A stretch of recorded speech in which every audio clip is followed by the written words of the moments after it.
Pierre, bonsoir. Bonsoir. Pas grand-chose de neuf en matière thérapeutique concernant le stéatohépatite à ce congrès. On sait que l'amélioration passe par la perte de poids et l'activité physique, mais il y a aussi la chirurgie bariatrique, et là tu as vu des résultats intéressants. Une communication orale aujourd'hui d'une étude française qui a étudié prospectivement 190 patients obèses morbides qui bénéficiaient d'une chirurgie bariatrique et qui étaient suivis histologiquement avec une biopsie avant la chirurgie, une biopsie hépatique à 1 an et une biopsie hépatique à 5 ans. Et donc cette étude montre les résultats à 5 ans. Ils avaient déjà montré les résultats à 1 an au préalable. Et ce résultat Alors, ce qu'il faut savoir avant de parler des résultats, c'est qu'avant la chirurgie, il y a à peu près 2/3 des patients qui ont un score d'activité qui est minime. Et il s'agit surtout, sur le plan histologique, de patients qui sont F0, F1, F2. Il y a très peu de F3, il y a très peu de F4. Quasiment pas de cirrhose. Donc ça, c'est important. Minime. Voilà.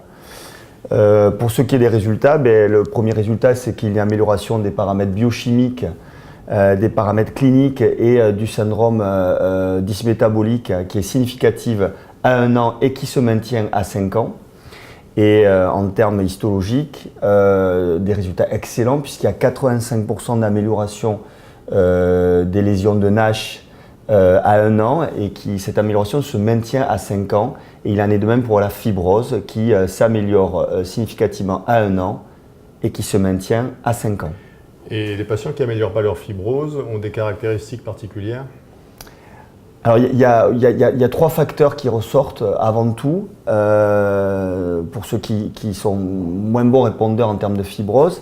C'est ceux qui ont un delta de poids, une perte de poids moins significative à 1 an, entre la première biopsie et la deuxième biopsie.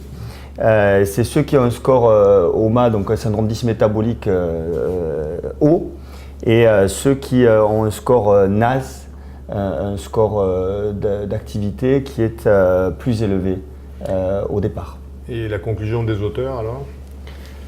C'est que la chirurgie bariatrique elle donne d'excellents résultats en termes d'activité et de fibrose à 1 an et à 5 ans chez les obèses morbides qui ont une stéatopathie dysmétabolique avérée. Ça conforte les recommandations de l'HAS qui est de proposer une chirurgie bariatrique à tous les patients qui ont un IMC supérieur à 40 ou qui ont un IMC supérieur à 35 avec une stéatopathie dysmétabolique. Et je crois qu'en pratique, il ne faut pas se contenter de faire la gastroscopie puisque les chirurgiens nous adressent les patients pour la gastroscopie. Il faut vérifier, surtout penser à vérifier le bilan hépatique, vérifier l'échographie abdominale et proposer des tests, au moins des tests non invasifs, biologiques ou fibroscan chez tous les patients que l'on voit dans ce cadre-là. Message simple. Merci Pierre. Merci.